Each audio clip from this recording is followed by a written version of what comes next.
Sveiki visi, su jumis ir vėl aš Austėja iš Qbuilds ir sveiki atvykę į naująjį tech naujienų epizodą. Noriu kreiptis į visus, kurie pirmą kartą mane mato savo ekrane ir pasakyti, kad mums labai nedaug trūksta iki 2000 subscriberių, tai jeigu norit prisijungti prie mūsų kanalo, paspauskite tą mygtuką ir mes būsim jums labai dėkingi. O dabar galim šokti tiesiai į žinias. Spotify plečia savo platformos turinį, tad nuo šiol galėsim ne tik klausytis muzikos, bet ir žiūrėti vaizdo įrašus. Žinoma, vaizdo įrašus galėjome matyti Spotify jau kiek anksčiau, podcast'o būtent įrašus. Tačiau dabar Spotify'us pradėjo kelti ir muzikinius vaizdo klipus. Iki šiol juos buvo galima žiūrėti tik per YouTube, o dabar verslams ir turinio kūrėjams nebereikės kurtis dviejų Spotify ir YouTube paskyrų, kad galėtų pasidalinti savo vaizdo įrašais. Jau dabar Spotify galima žiūrėti daugiau nei 250 000 podcast'ų vaizdo įrašų, o muzikinių vaizdo įrašų lygiai taip pat sparčiai daugėja. Tai yra tarsi tiesioginis in your face YouTube platformai, nes vienoje vietoje siūlomas ne tik muzikinis, bet ir vaizdinis turinys. Nors vaizdo įrašus kol kas galima matyti tik Spotify Premium prenumeratoriams, tikimės, kad ilgainiui Spotify pritrauks vis daugiau vaizdo įrašų kūrėjų į savo platformą ir juos bus galima žiūrėti nemokamai. O gal kažkam reikėtų sukurti naują platformą ir appsą, kur būtų keliami tik podcastai tiek su garso įrašais, tiek su vaizdo, o jums ir verslo idėja.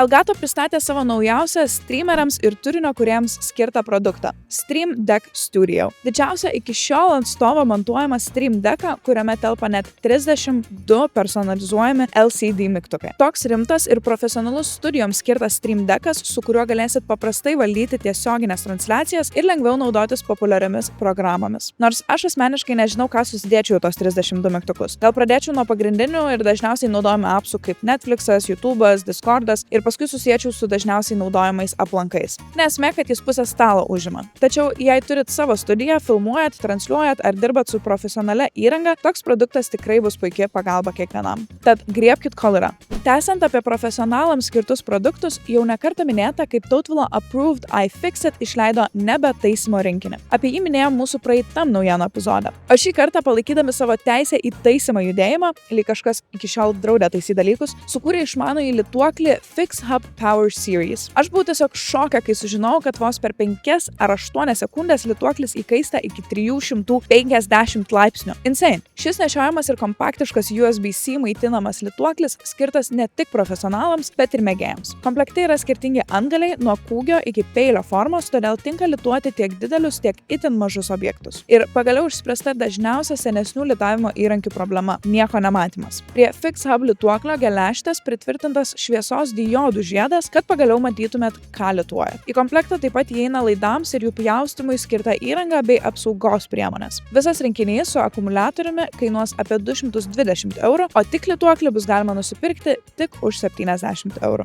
Intel Z890 mikroschemų rinkinio motininės plokštės pradėtos gaminti su ypatingu atnaujinimu. Jau bus įjungtas Intel numatytasis profilis – IDP. Tai reiškia, kad pirkėjams nebereiks rankiniu būdu koreguoti motininės plokštės galios ir našumo nustatymo. Intel numatytasis profilis jau bus sukurtas ir nustatytas taip, kad našumas ir energijos vartojimo efektyvumas būtų tobulai suderinti tarpusavyje. Spėjama, kad šis papildomas žingsnis buvo atliktas dėl Intel pastangų sumažinti energijos suvartojimą ir atitikti naujus efektyvumo standartus. Tradiciškai aukštos klasės motininėse plokštėse dažnai būna keli IDP profiliai, kuriuos naudotojai gali perjungti atsižvelgdami į tai, ką tuo metu veikia. Tačiau naujose Z890 plokštėse Intel numatytasis profilis taps baze, kuria siekiama supaprastinti naudotojų patirtį ir užtikrinti patikimą našumą nuo pat įdiegimo. Tačiau tie, kurie mėgsta daryti ir nustatyti viską patys, nenusiminkit. Intel vis dar siūlo 2 papildomus profilius – Performance Mode ir Extreme Mode. Šie režimai leis naudotojams naudotis reiklesnėmis programomis arba žaidimais našumo atžvilgiu. Nors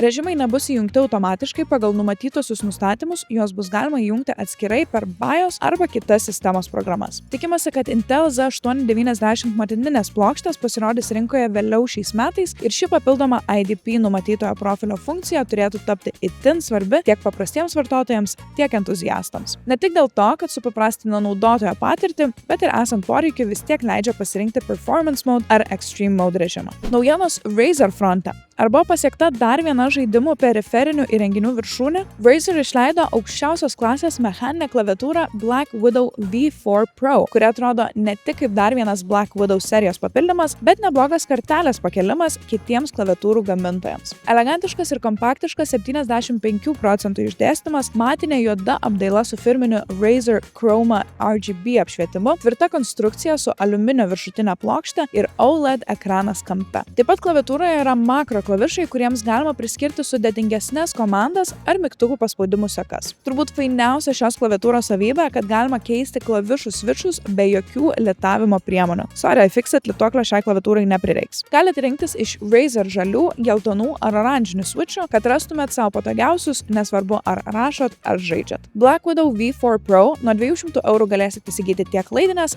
tiek belaidės, veikiančias su Razer Hyperspeed wireless technologija mažai delsai užtikrinti.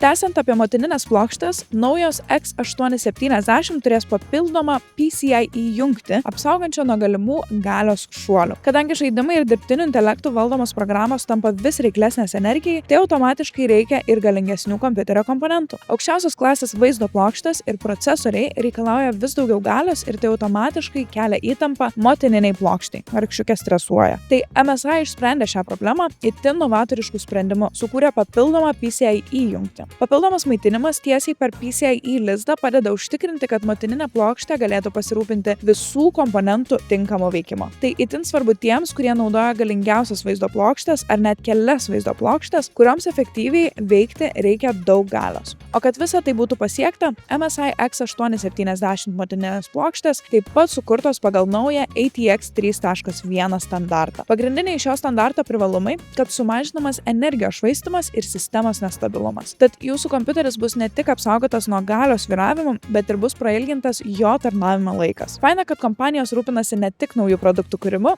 bet ir jų tobulinimu. Ačiū MSI. Tad tiek žinių šios dienos tech naujienų epizode. Labai ačiū, kad mane žiūrėjote ir vėl. Padėkit mums pasiekti tos 2000 subscriberių ir susitiksim kitą savaitę. Ate!